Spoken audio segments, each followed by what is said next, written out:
Hi guys, I'm Ed Elliot. I'm going to show you a little bit around my sculpture studio. Come with me.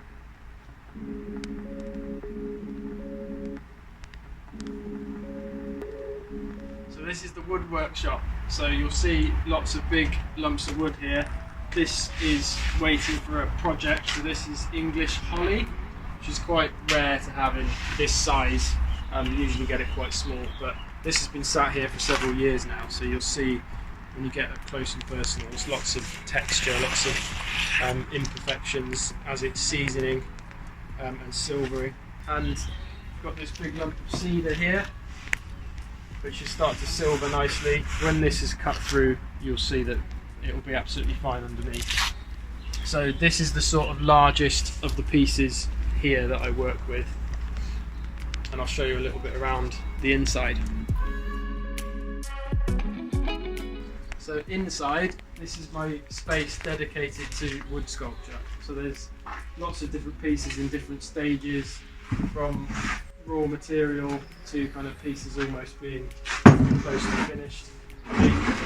This is a good example of, so this is yew, one of my favourite woods. It's quite unassuming in its raw form, and then when you cut through it, you've got this beautiful orange complicated grain, lighter sapwood. This is another piece of yew which has got like a darker kind of purpley colours coming through. You can see the difference between the orange and the purple. Gorgeous wood, really nice. And then there's lots of pieces on the go, different stages of work. This is about as large as I can go here in this space. Anything larger than this is made elsewhere and then brought in for finishing. So this piece here is a piece of lime which is actually started to decay with rot damage. So you'll see in here is actually quite soft and decayed right through. But this is going to be the feature of this piece essentially. So I'm using its vulnerability and fragility to highlight what it's all about.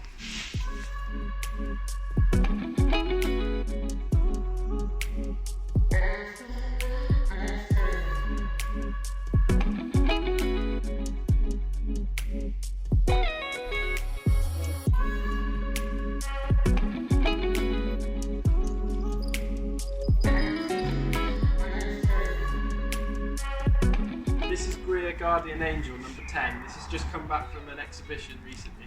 So this is a prime example of a larger scale piece I can make in this space. This won the award for Sculpture of the Year 2020 last year, which is amazing.